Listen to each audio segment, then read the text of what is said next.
महाराष्ट्र का सिंधुदुर्ग इलाका, यहाँ के राजकोट फोर्ट में 4 दिसंबर 2023 को प्रधानमंत्री नरेंद्र मोदी के हाथ से छत्रपति शिवाजी महाराज की 35 फीट की मूर्ति का अनावरण किया गया था। लेकिन इसके 8 महीने बाद ये मूर्ति गिर गई।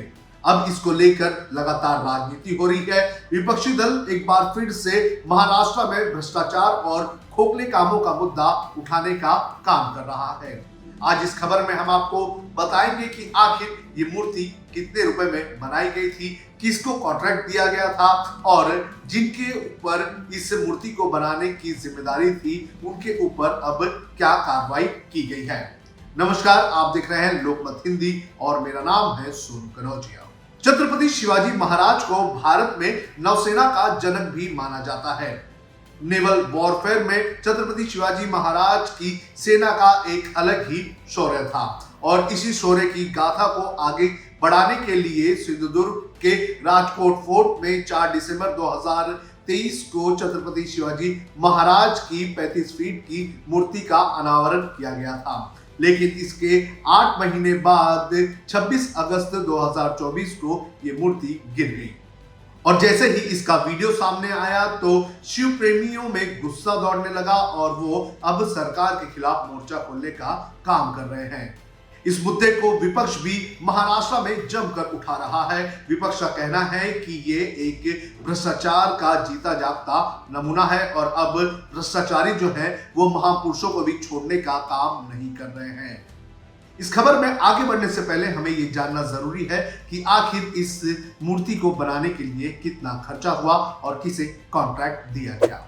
जानकारी के अनुसार इस मूर्ति को नौसेना की तरफ से बनाया गया था और इसे बनाने के लिए ठाणे की एक कंपनी आर्टिस्ट्री को कॉन्ट्रैक्ट दिया गया था। आपको बता दें कि मुख्यमंत्री एकनाथ शिंदे भी ठाणे से ही आते हैं। इस मूर्ति के निर्माण के लिए 3,500 करोड़ रुपए खर्च किए गए थे।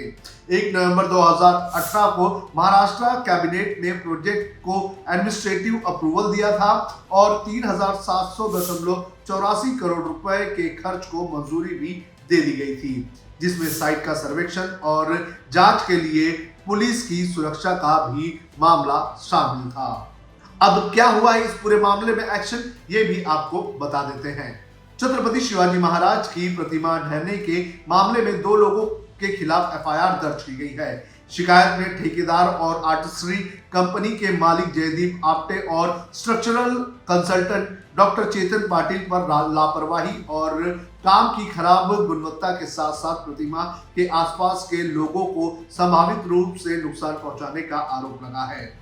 जयदीप आप्टे कल्याण में रहते हैं जबकि डॉक्टर पाटिल कोल्हापुर के रहने वाले हैं। दोनों पर भारतीय न्याय संहिता की विभिन्न धाराएं, विशेष रूप से धारा 109, 110, 125 और 318, 3 और 5 के तहत मामला दर्ज किया गया है। प्रतिमा ढहने के संबंध में एक असिस्टेंट इंजीनियर और पीडब्ल्यूडी अधिकारी अजीत पाटिल ने सिंधुदुर्ग पुलिस में ये शिकायत दर्ज की है।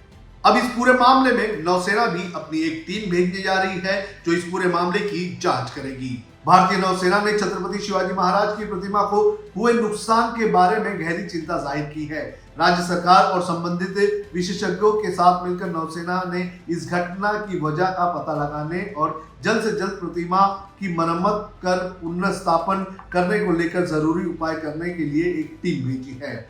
इससे पहले पुलिस और जिला प्रशासन के वरिष्ठ अधिकारी हालात का जायजा लेने घटनास्थल पर पहुंचे थे। तो इस तरह से इस पूरे मामले को लेकर अब सवाल उठ रहे हैं और ये भी कहा जा रहा है कि इस पूरे मामले में घटिया काम किया गया।